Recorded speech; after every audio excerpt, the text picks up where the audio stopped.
بس میرے عزیزو، میرے دوستو، اب تمہید اس مرحلے سے آگے نہیں جائے گی. یہ ہے احترام انسانیت. اس انسان کے لیے میرے نبی کو حکم ہوا کہ ادعو الی سبیل ربک. حبیب، اس انسان کو اپنے رب کی سبیل کی طرف دعوت دو. سبیل، راستہ، دو لفظ ہیں. صراط، اہدنا الصراط المستقیم، راستہ. سبیل، راستہ. یہ دونوں لفظ ذہن میں رہیں. اور چونکہ بہت پڑھا لکھا مجمع ہے، میں نے کبھی آج سے 20 سال پہلے یہ کہا تھا کہ جتنی تفسیریں اس شہر لاہور سے لکھی گئی ہیں، اتنی تفسیریں ایک وقت میں کسی اور شہر سے نہیں لکھی گئی، چاہے وہ بغداد ہو یا غرناطہ ہو. تو تم سے بہتر قرآن کو کون سمجھے گا؟ سبیل، راستہ. صراط، راستہ، ٹھیک ہے نا؟ اہدنا الصراط المستقیم سب کو معلوم ہے. وَأَنَّ هَذَا صِرَاطِي مُسْتَقِيمًا، یہ اللہ کہتا ہے یہ صراط، یہ میری صراط اور یہ میرا راستہ سیدھا ہے. وَأَنَّ هَذَا صِرَاطِي مُسْتَقِيمًا، یہ میرا راستہ اور یہ میری صراط سیدھی ہے. اور رسول کے لیے کہا. عجیب و غریب مرحلے فکر پہ تمہیں لے آیا ہوں، اور اس آیت کو اپنے ذہن میں رکھنا. سورہ یوسف 12واں سورہ قرآن کا، آیت کا ارشاد 108. قل، اور وہ آیت کی سورہ انعام کی. قل ھذہ سبیلی، رسول کہہ دو یہ میری سبیل ہے، یہ میرا راستہ ہے. سبحان اللہ. تو صراط ہے اللہ کی، سبیل ہے رسول کی.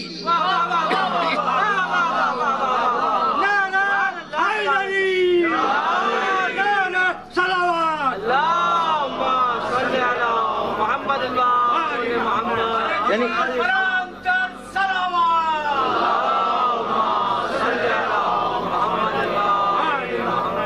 یہاں تک تو میرے ساتھ آ گئے ہو نا کہ راستہ ایک ہی ہے. اللہ کی نسبت سے صراط کہلاتا ہے، محمد رسول اللہ کی نسبت سے سبیل کہلاتا ہے. یہاں تک ہم آ گئے. اچھا تو اب ہے کیا؟ تو ذرا 2-4 آیتیں سنتے جاؤ اور ان آیتوں کے حوالوں کو اپنے ذہن میں محفوظ رکھنا اور جانے کے بعد دیکھنا. سورہ نحل جس کی آیت میں نے سرنامہ کلام میں پڑھی، ادعو الی سبیل ربک. حبیب، رب کی سبیل کی طرف لوگوں کو بلاؤ. تم بلاؤ، کوئی اور نہیں بلائے گا. یہاں تک آ گئے نا؟ رکے رہے نا. اسی سورہ کے شروع میں، یہ آخر کی آیت ہے، شروع میں کہا وعلی اللہ قصد السبیل، سبیل کی حفاظت ہم کریں گے، کوئی اور نہیں کرے گا.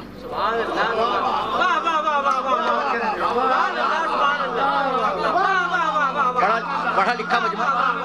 سبیل کی حفاظت ہم کریں گے، کوئی اور نہیں کرے گا. تو دعوت دیں گے رسول، حفاظت کرے گا اللہ. 2 باتیں طے ہو گئی. اور اب وہ آیت جو ہر سننے والے کے ذہن میں پہلے سے، انا ہدیناہ السبیل اما شاکرا و اما کفورا، سبیل کی طرف ہم نے خود ہدایت کی ہے.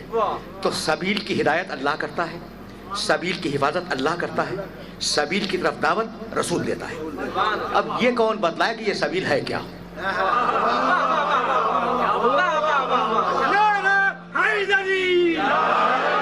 بہت ہی پڑھا لکھا مجمع میرے سامنے ہے.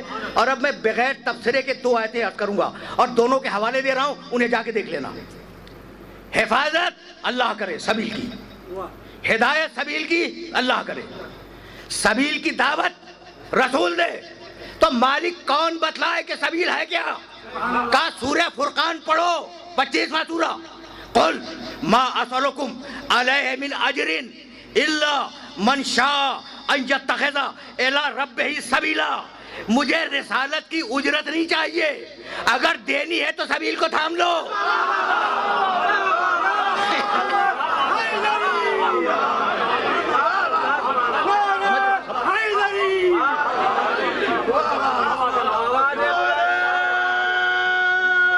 سنتے جاؤ.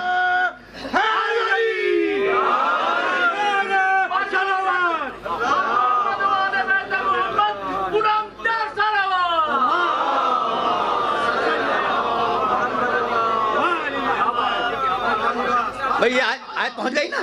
اب جوڑ لو دوسری آیت سے. یہ سورہ فرقان کی آیت، قل ما اسألکم علیہ من اجر الا من شاء ان یتخذ الی ربہ سبیلا. حبیب کہہ دے کہ مجھے رسالت کی کوئی اجرت نہیں چاہیے، اگر دینی ہے تو سبیل کو تھام لو.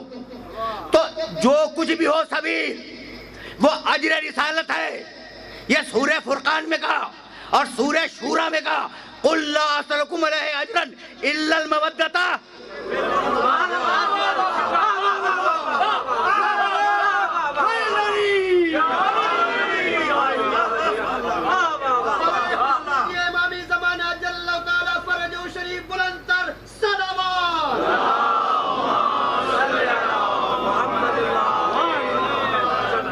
دیکھو اب کچھ اس مسئلے پر اس مرحلے پر تمہیں کچھ دیر کے لیے روکنا چاہ رہا ہوں. رک کے سننا, بہت طویل گفتگو نہیں ہے لیکن رک کے سننا. قل لا اسألكم علیہ اجرا الا المودۃ فی القربى. یہاں تک آ گئے نا. رسول کہہ دے کہ مجھے اپنی رسالت کا کوئی اجر, اس کی کوئی اجرت نہیں چاہیے. اگر دینی ہے تو میرے قربا سے, توجہ رکھنا, میرے قربا سے محبت اختیار کرو. یہ ہے میری رسالت کا, پوری رسالت کا اجر یہ ہے کہ میرے قربا سے محبت اختیار کرو. کہنے لگے یہ کیسے ہو گیا؟ بھائی سننا. یعنی دشمنان آل محمد نے کہا بھائی یہ کیسے ممکن ہے؟ دین ہم نے بھی لیا, قربا نے بھی لیا. کتاب ہم نے بھی لی رسول سے, قربا نے بھی لی. نماز ہم نے بھی رسول سے سیکھی, قربا نے بھی سیکھی. تو شریعت ہم نے بھی رسول سے لی, قربا نے بھی لی. تو اب یہ کیسے ہو گیا؟ کیا ان میں سرخاب کے پر لگے ہوئے تھے کہ اجر رسالت میں ہماری محبت کو بنیاد نہ بنایا جائے, قربا کی محبت کو بنیاد بنا دیا جائے؟ بھائی توجہ رکھنا, آیت میں جواب خود موجود ہے. بھائی گروہ کتنے ہیں؟ اللہ حکم دینے والا, رسول اجرت مانگنے والا, امت اجرت دینے والی, قربا اجرت لینے والے.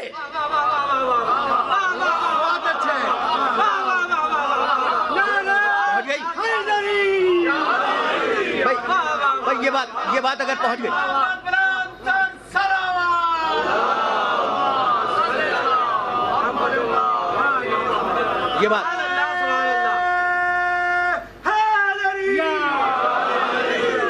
یہ بات اگر پہنچ گئی تو مجھے بہت تیزی کے ساتھ آگے بڑھ جانا ہوگا. بھائی پھر سننا, 4 پارٹیز ہیں اس ایک آیت میں.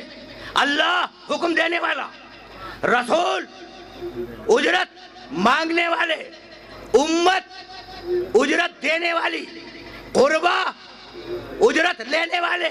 تو اگر قربا نے بھی امت کی طرح سے دین کو سیکھا ہوتا تو وہ دینے والوں میں ہوتے, لینے والوں میں نہ ہوتے.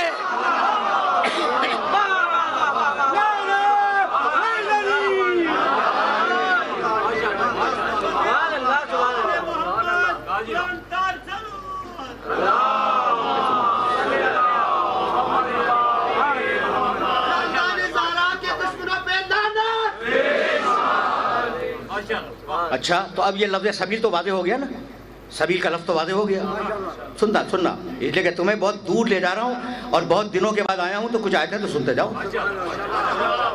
اور میں ہمیشہ سے اس بات کا قائل رہا ہوں کہ بات فرقہ واریت سے بلند ہو کے کرنی چاہیے.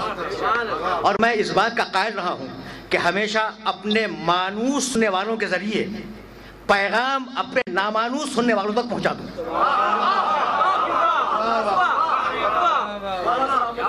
سمجھ رہے ہو نا؟ تو اب یہ تو وہ منزل ہے نا جہاں میں اپنے سننے والوں کو روکوں گا. اچھا تو آل محمد کی محبت سبیل, انکار تو نہیں کرو گے نا؟ میں نے اب تک کوئی حدیث بیان نہیں کی ہے, میں آیتیں پڑھتا رہا. انکار تو نہیں کرو گے نا؟ اور اگر انکار کرو گے تو ایک آیت اور سنتے جاؤ.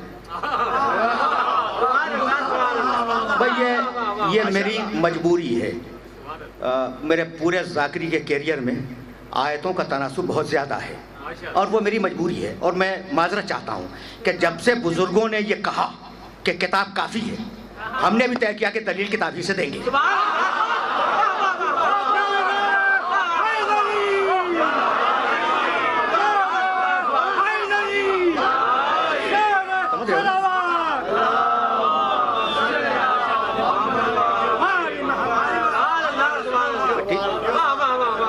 تو اب میں بہت طویل سورہ تو نہیں پڑھوں گا. سورہ حلطہ یاد ہے کچھ؟ بسم اللہ الرحمن الرحیم, لفظ سبیل ذہن میں رکھنا, سبیل. بسم اللہ الرحمن الرحیم. هل اتى على الانسان حين من الدهر لم يكن شيئا مذكورا انا خلقنا الانسان من نطفة امشاج نبتليه فجعلناه سميعا بصيرا انا هديناه السبيل. انا ہدیناہ السبیل اما شاکرا و اما کفورا. یہاں تک آگے. اچھا اس کے بعد ہے کہ کچھ لوگ ہیں کہ جب منت مانتے ہیں تو منت کو پورا کرتے ہیں. یوفون بالنذر ویخافون یوما کان شرہ مستطیرا. اور وہ یطعمون الطعام علی حبہ مسکینا و یتیما و اسیرا. میں بہت تیزی سے گزر رہا ہوں. میں کچھ لوگ ہیں جو اللہ کی محبت میں مسکین کو، یتیم کو، اسیر کو کھانا دیتے ہیں. وہ واقعات یاد آ گیا نا آپ لوگوں کو. یہ جب واقعہ ختم کیا ہے پروردگار نے تو کہنے لگا، جا کے دیکھ لینا، میری بات پہ اعتبار نہ کرنا، یہ آل محمد کا واقعہ. ان ھذہ تذکرۃ فمن شاء اتخذ الی ربہ سبیلا. بھائی ہم نے تذکرہ کر دیا، اب جس کا جی چاہے سبیل پہ آ جائے، جو چاہے سبیل سے منہ کو پھیر کے بھاگ جائے.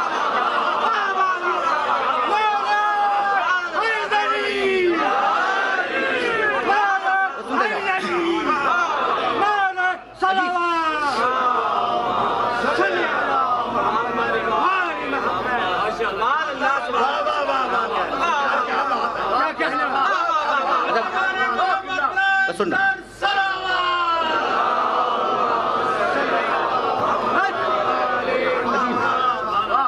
اب میں کیا کروں کہ میں تو قرآن پڑھ رہا ہوں کہ ان ھذہ تذکرۃ. بھائی سنو، اللہ کہہ رہا ہے ہم نے تذکرہ تو کر دیا، اب تمہارا جی چاہے تو سبیل پہ آ جاؤ، جی چاہے تو سبیل سے منہ کو پھیر کے بھاگ جاؤ.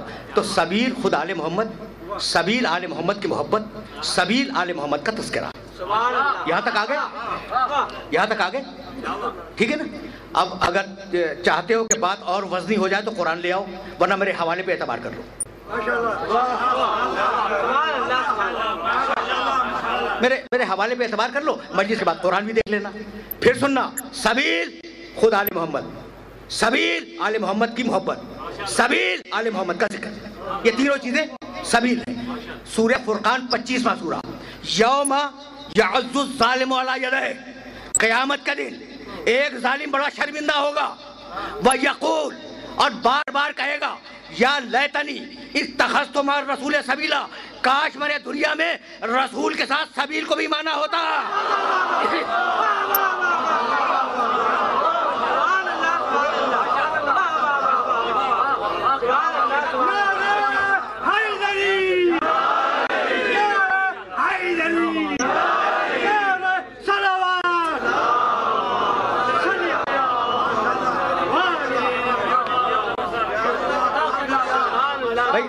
نتیجہ نکل رہا ہے.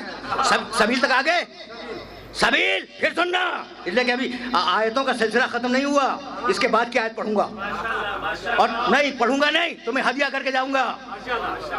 آل محمد سبیل، آل محمد کا ذکر سبیل، آل محمد کی محبت سبیل. یوم یعض الظالم علی یدیہ، قیامت کا دن ایک ظالم، ایک. خدا معلوم کون ہے؟ نہیں معلوم، کچھ نہیں معلوم. اچھا میں اگر نام کسی کا چھپا لوں تو مجھے کچھ خوف ہوگا، میری کچھ مصلحتیں ہوں گی. وہ تو مالک الملک ہے. اچھا ہے نا بھائی، اسے کس بات کا خوف ہے؟ تو اگر مصلحتاً کوئی بات چھپا لی جائے تو اسی کا نام تو تقیہ ہے نا. جو بھی ہو، یوم یعض الظالم علی یدیہ، قیامت کا دن ایک ظالم اپنے دونوں ہاتھوں کو کاٹے گا شرمندگی سے. وَيَقُولُ، اور کہے گا، یا لیتنی اتخذت مع الرسول سبیلا، کاش میں نے رسول کے ساتھ سبیل کو بھی مانا ہوتا. یا ویلتا لیتنی لم اتخذ فلانا خلیلا، اور کاش میں نے فلاں شخص کو اپنا دوست نہ بنایا ہوتا. اب یہ دوسرا آ گیا.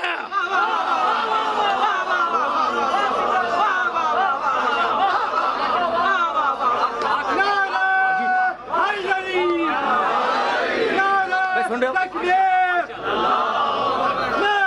رسالت، حیدری، صلوات.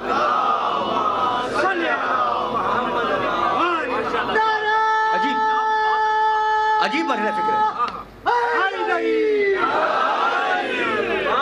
بھائی سنتے چلو. اور ابھی آیتیں ہدیہ کروں گا, اس کے بعد کیا آیتیں, 2 آیتیں اور ہدیہ کروں گا. پھر سننا, یوم یعض الظالم علی یدیہ ویقول یا لیتنی اتخذت مع الرسول سبیلا. قیامت کے دن ایک ظالم اپنے دونوں ہاتھوں کو شرمندگی سے کاٹے گا اور کہے گا کاش میں نے رسول کے ساتھ سبیل کو بھی مانا ہوتا. ٹھیک ہے, یا ویلتا لیتنی لم اتخذ فلانا خلیلا, اور کاش میں نے فلاں شخص کو اپنا دوست نہ بنایا ہوتا. رک جاؤ یہاں پر, فلاں کچھ نہیں معلوم, یہ ہے کون؟ نہ قاری کو معلوم, نہ حافظ کو معلوم, نہ مفسر کو معلوم. مفسر بھی گھبرایا ہوا ہے, یہ ہے کون؟ اب مجھے بھی نہیں معلوم, مجھے نہیں معلوم کہ یہ فلاں دوست کون سا تھا, ظالم کا وہ دوست کون سا تھا جس کو اللہ فلاں کہہ رہا ہے. لیکن ایک بات میں جانتا ہوں, یہ وہ ہے جو سبیل کا دشمن ہے.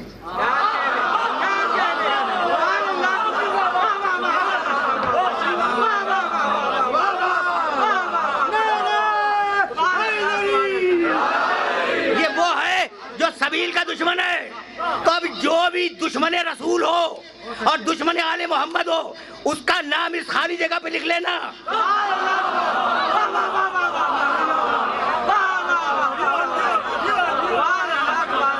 سمجھ رہے ہو بات؟ سلامتی کے لیے بلند تر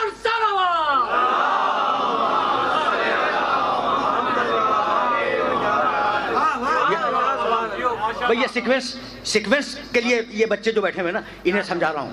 یوم یعض الظالم علی یدیہ, پہلی آیت, یوم یعض الظالم علی یدیہ ویقول یا لیتنی اتخذت مع الرسول سبیلا.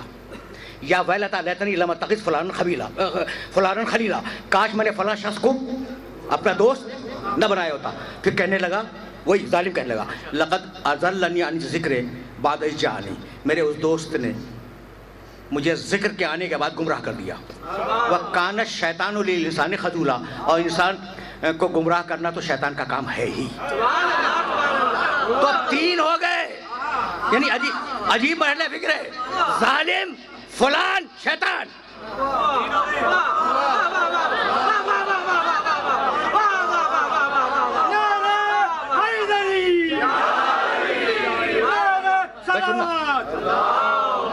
آیتیں پڑھ رہا ہوں اپنے سننے والوں کو آیتیں ہدیہ کر رہا ہوں میں. بھائی یہ آیتیں یاد رکھو گے نا, آیتیں یاد رکھو گے. ظالم, فلاں, شیطان. ادھر ظالم کا قول ختم ہوا, سورہ فرقان 25واں سورہ, اس کے فوراً بعد کی آیت دیکھو, وَيَقُولُ الرَّسُولُ. بھائی توجہ رہے, یا رب ان قومی اتخذوا ھذا القرآن مہجورا. رسول قیامت کا دن کہے گا, میرے پروردگار میری امت نے ھذا القرآن, اس قرآن کو چھوڑ دیا تھا. ھذا القرآن, اس قرآن کو چھوڑ دیا تھا. میں اپنے سننے والوں سے پوچھنا چاہ رہا ہوں, ہوا وہ ھذا, یہ ھذا میں اشارہ ہے, تو کیا قیامت کا دن قرآن کا کوئی نسخہ ہوگا جس کی طرف رسول اشارہ کر کے کہیں گے ھذا القرآن؟ تو یہ ھذا کیوں آیا؟ تو بھائی قیامت کے ھذا کو دنیا کے ھذا سے ملا لو. قیامت میں کہا ھذا القرآن, اور دنیا میں کہا من کنت مولا ہو فھذا علی المولا.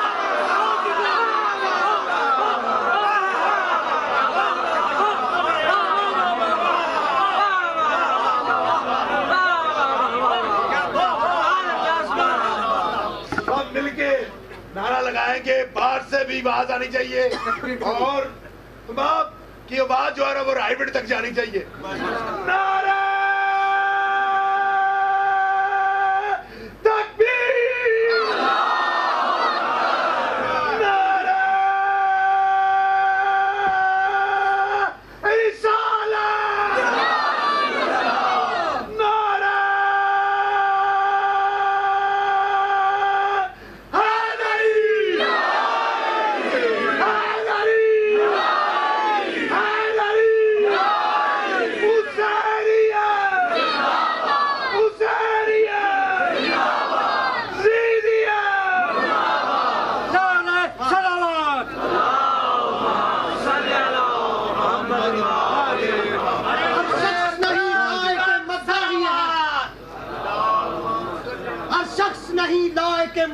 پہلا تجربہ کر رہا ہوں, تو اب یہ ناپاک, کیا ناپاک زبانوں پہ یہ نام آ نہیں سکتا ہے بھی یہی. نہ ناپاک زبان پر ان کا نام آ سکتا ہے اور نہ ناپاک دل میں ان کی محبت آ سکتی ہے.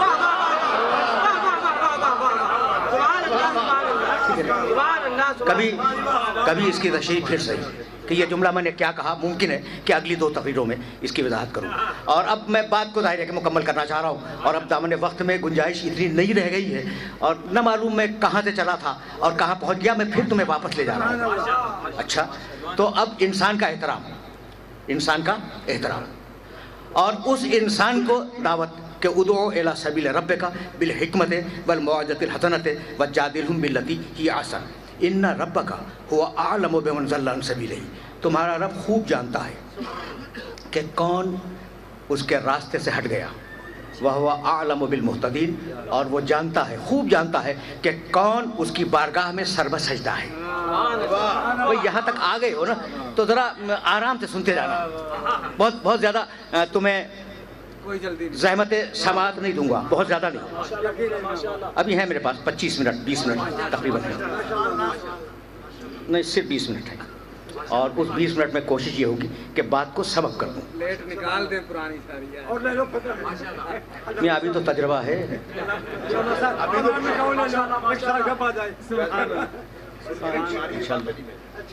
تو اب گفتگو کو تلخیص دینے کے لیے جہاں میں آ گیا ہوں وہاں سننے والوں کو روکوں گا. تمہارا رب خوب جانتا ہے. تو اب دین کیا ہے, دعوت کیا ہے کہ رب کی طرف اپنے سر کو جھکا دو.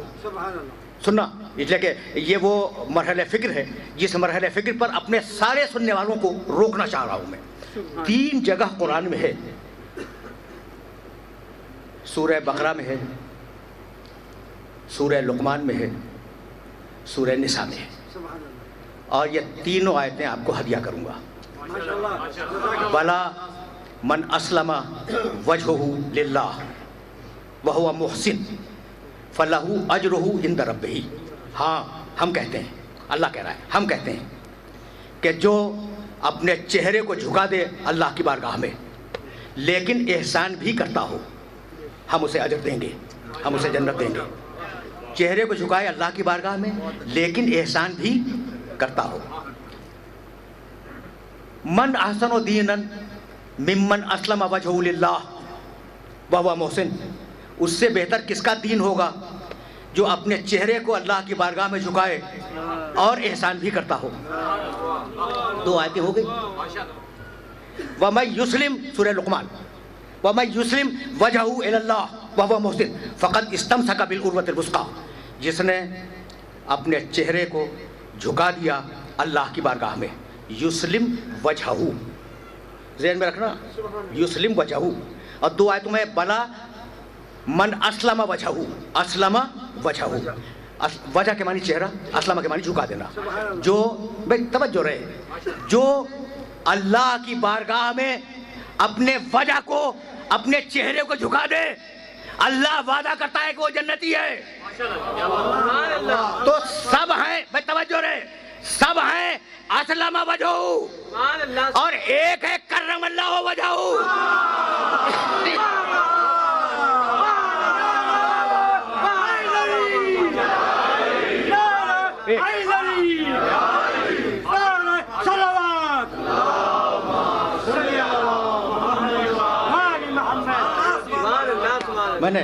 میں نے زحمت دی, میں نے اپنے سننے والوں کو زحمت دی. اچھا بھائی, تو اب 2 شرطیں ہیں جنت میں جانے کی. چہرے کو جھکاؤ اللہ کی بارگاہ میں اور احسان کرو, محسن, احسان کرو. یہ محسن کے معنی جانتے ہو؟ احسان کے معنی کیا ہے؟ کسی اچھے عمل میں پہل کرنا, ابتدا کرنا, سبقت کرنا. یعنی عجیب بات ہے اور اس بات کو یاد رکھنا, کسی اچھے عمل میں پہل کرنا, بندوں کے ساتھ اچھے عمل میں. یعنی عمل کرو, احسان کرو بندوں کے ساتھ. اللہ پہ تو احسان نہیں کر سکتے نا, احسان کرو گے بندوں پر. تو چہرہ جھکاؤ اللہ کے لیے, احسان کرو بندوں پر, نہ خالق سے کٹو نہ مخلوق سے کٹو. یہ ہے اسلام, یہ ہے اسلام کہ خالق سے بھی رشتہ رکھو, مخلوق سے بھی رشتہ رکھو. بھائی دیکھنا, تم اللہ کی بارگاہ میں نماز پڑھ رہے ہو, نماز پڑھ رہے ہو, نماز پڑھنے کے دوران ایک شخص آ گیا اور اس نے تمہیں سلام کر دیا. تو چونکہ اس نے تم سے سلامتی کا معاہدہ کیا ہے، سلام علیکم سلامتی کا معاہدہ ہے، تو تم پر واجب ہے کہ نماز کو وہیں روک کے جواب سلام دو، تاکہ پتہ چل جائے کہ تمہارے دین کے دو رخ ہیں، ایک طرف اللہ سے جڑے ہوئے ہو، دوسری طرف مخلوق سے جڑے ہوئے ہو۔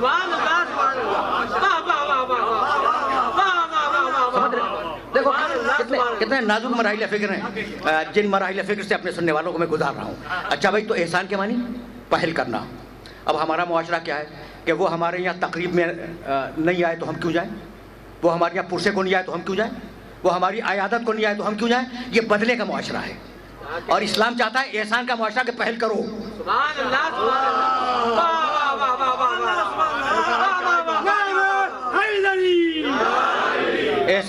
احسان پہل کرنا، توجہ رکھنا، احسان کے معنی پہل کرنا۔ اسلام چاہتا ہے کہ تم پہل کرو۔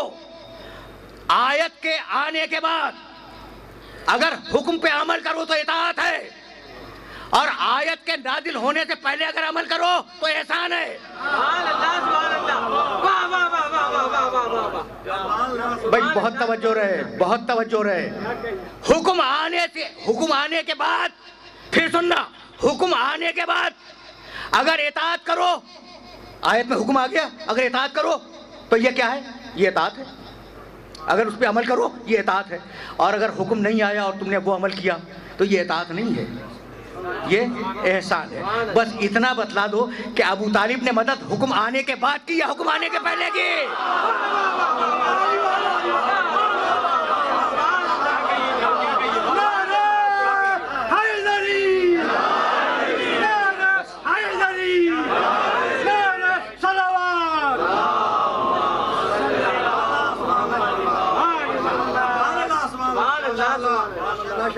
میرے عزیزوں، میرے دوستوں، اب اس سے زیادہ زحمت سماعت نہیں دوں گا، اور بڑے نامانوس راستوں سے گزر رہا ہوں میں، ٹھیک ہے نا؟ یہ عام طریقے سے یہ باتیں ممبر سے ڈسکس نہیں ہوتی۔ اب رک جاؤ۔ جو چیز احسان میں دی جاتی ہے وہ واپس لی جا سکتی ہے، سننا، اور یہی میری گفتگو کا اختتام ہوگا۔ جو چیز احسان میں دی جاتی ہے وہ واپس لی جاتی ہے، اور جو چیز بدلے میں دی جائے وہ واپس نہیں لی جا سکتی۔ مثال دے دوں تو سمجھ جاؤ گے۔ دیکھو، دنیا میں ہمارا آنا، اس دنیا میں ہمارا آنا اللہ کا احسان ہے۔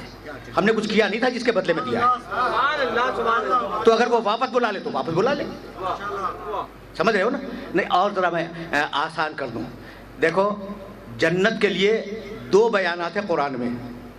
آدم علیہ السلام جنت میں تھے، کہا نکلو جنت سے، توجہ رکھنا، اور مومنین کے لیے کہا خالدین فیہا ابدا، یہ ہمیشہ ہمیشہ جنت میں رہیں گے۔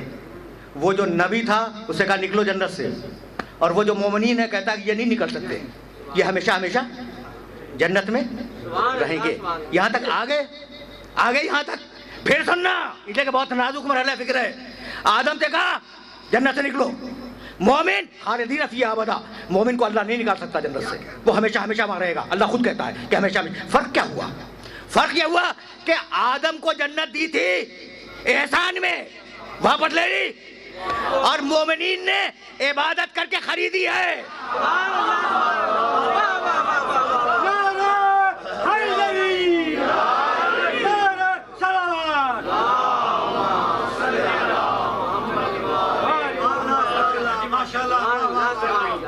ہے نا نازک مراحل فکر جہاں میں اپنے سننے والوں کو لے کے آ گیا ہوں، لیکن جو جملہ تمہیں ہدیہ کرنا چاہ رہا ہوں اس جملے کے لیے یہ تمہید ضروری ہے۔ پھر سننا، آدم ان کو جنت ملی تھی احسان میں، بدلہ کوئی نہیں تھا، کسی بدلے میں نہیں دی تھی، تو انہیں نکال دیا، اور جب آدم نبوت کا کام کرنے کے بعد قیامت کے دن جنت میں جائیں گے پھر نہیں نکالے گا۔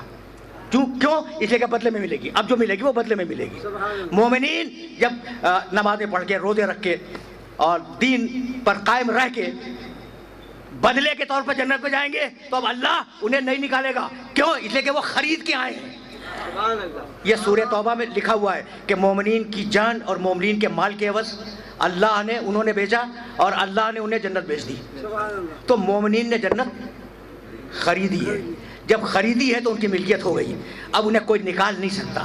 یہاں تک آ گئے اگر آ گئے تو صرف ایک جملہ تم سے پوچھنا چاہ رہا ہوں کہ بھئی احسان اگر ہو تو واپس ہو سکتا ہے، چیز اگر خریدی ہوئی ہو تو وہ ملکیت بن جاتی ہے۔ اللہ نے مرضی احسان میں دی یا علی نے خریدی؟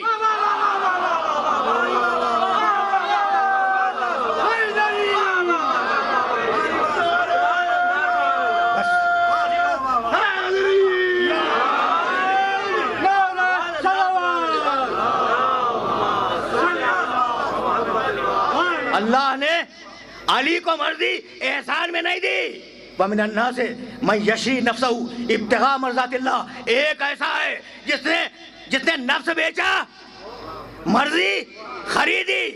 اب قیامت تک مرضی علی کے پاس رہے گی، تو اب اگر اللہ کو راضی کرنا ہے تو پہلے اسے تو راضی کرو۔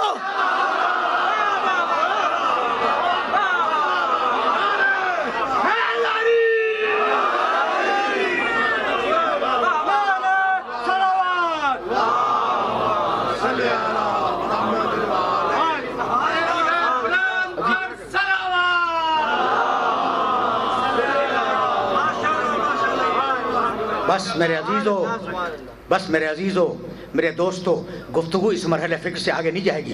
وَمِنَ النَّاسِ مَن يَشْرِي نَفْسَهُ ابْتِغَاءَ مرضات اللہ، بندوں میں ایک بندہ ایسا ہے جس نے بیچ دیا اپنے نفس کو اور خرید لی اللہ کی مرضی۔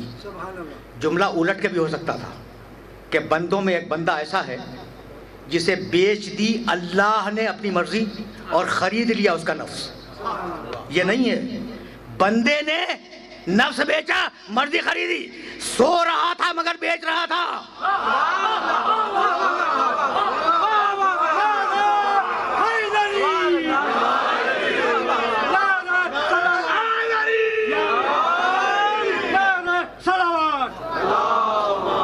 بس میرے دوست، سو رہا تھا مگر بیچ رہا تھا۔ بھائی عجیب مرحلہ فکر ہے۔ تو اب ہجرت کی رات نفس ادھر گیا، مرضی ادھر آئی۔ بھائی بہت توجہ رہے، نفس گیا اللہ کے پاس، مرضی آئی علی کے پاس۔ بھائی یہی تو ہے نا، یہاں پہ گفتگو کو تمام کر رہا ہوں میں۔ بیع و شرع، خرید و فروخت مکمل ہو گئی۔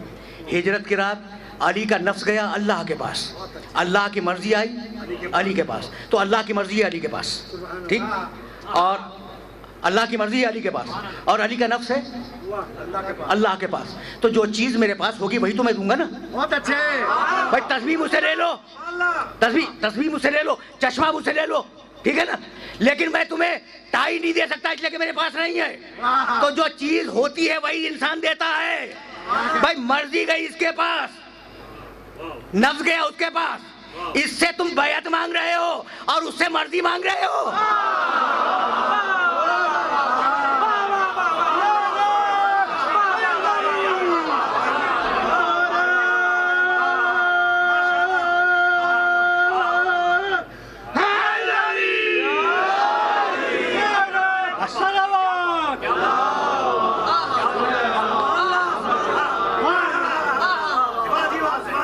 عجیب مرحلہ فکر ہے۔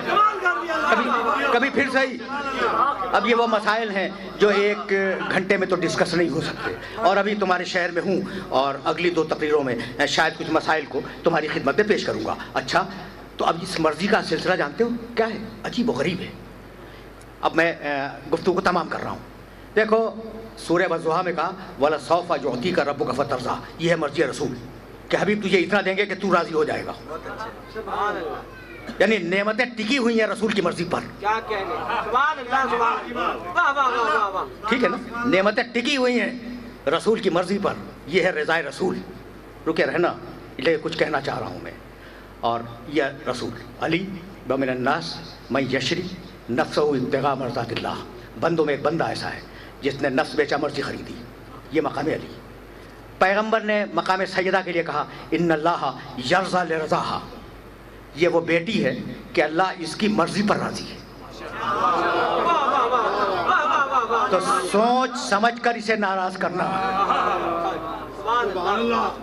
اللہ اللہ اس کی مرضی پہ راضی ہے. دیکھ رہے ہو یہ قول رسول، قول خدا، آل محمد کی مرضی دیکھ رہے ہو نا. اور اب یا ایتھا النفس المطمئنہ ارجعی الی ربک راضیۃ مرضیہ. حسین واپس آ جا، اپنے رب کی بارگاہ میں واپس آ جا. ایسے واپس آ کہ تو اپنے رب سے راضی ہو، تیرا رب تجھ سے راضی ہو. بس میرے عزیزو، تمہاری صدائیں بلند ہو گئی.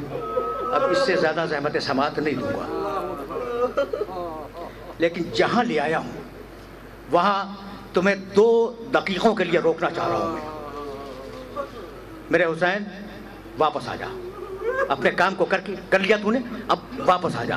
کیسے واپس آ کہ تو مجھ سے راضی ہو، میں تجھ سے راضی ہوں.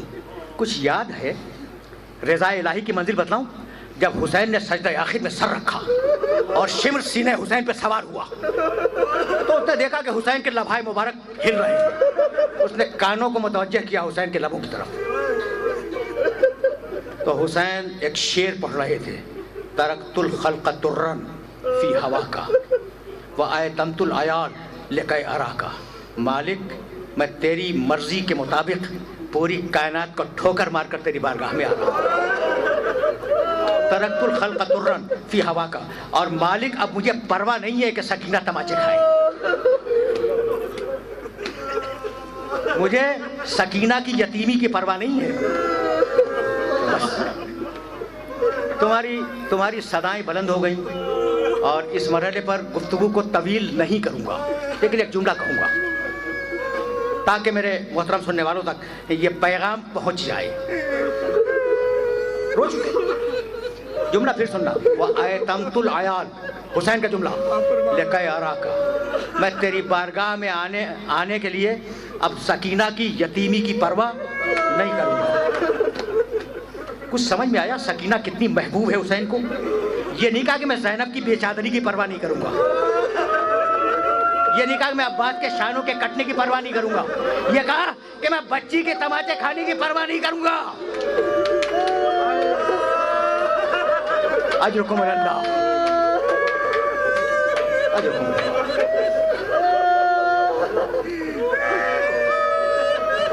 میں نے کبھی تمہارے شہر میں ایک جملہ کہا تھا اور وہی جملہ کہہ کر تم سے اجازت چاہ رہا ہوں کہ نہ معلوم دنیا میں کتنی بیٹیاں ہوں گی اور نہ معلوم دنیا میں کتنے باپ ہوں گے، لیکن تاریخ انسانیت میں نہ حسین جیسا باپ گزرا، نہ سکینہ جیسی بیٹی.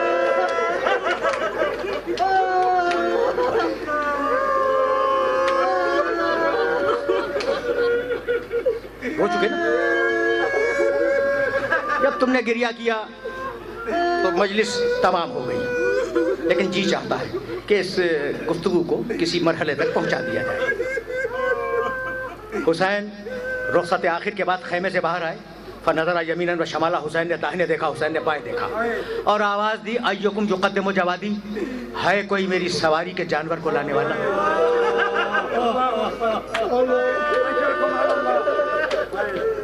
جملہ سننا، ہے کوئی میری سواری کے جانور کو لانے والا؟ کچھ یاد ہے حسین کیسے سوار ہوتے تھے؟ جب حسین سوار ہوتے تھے تو عباس ذوالجناح کو لاتے تھے، قاسم رکابیں تھامتے تھے، علی اکبر باپ کا شانہ تھامتے تھے اور اس شان سے حسین سوار ہوتے تھے. اب کوئی نہ تھا. حسین نے آواز دی، ایکم یقدم جوادی، ہے کوئی میری سواری کے جانور کو لانے والا؟ ذوالجناح نے آواز پہچانی، مالک کی، گردن ڈالے ہوئے سامنے آ گیا.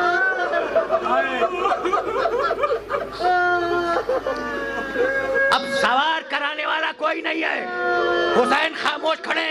اتنے میں خیمے کا پردہ اٹھا اور علی کی بڑی بیٹی آستینوں کو چڑھاتی ہوئی باہر آئی کہ بھیا جب تک زینب زندہ ہے تو اکیلا گھوڑے پہ سوار نہیں ہوگا.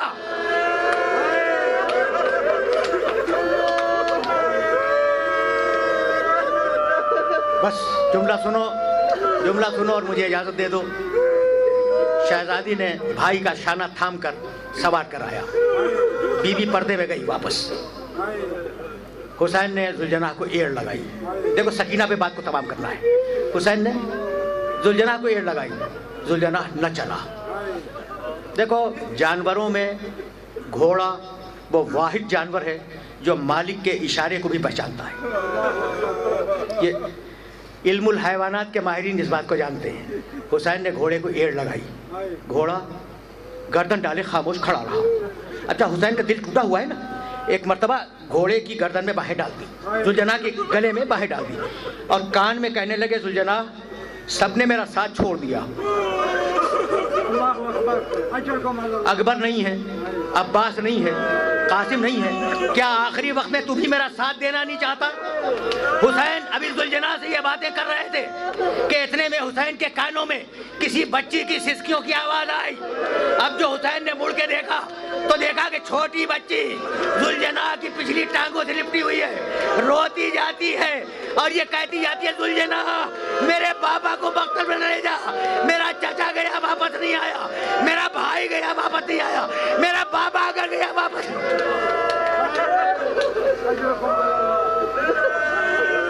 وَسَيَعْلَمُ الَّذِينَ ظَلَمُوا أَيَّ مُنْقَلَبٍ يَنْقَلِبُونَ رَبَّنَا تَقَبَّلْ مِنَّا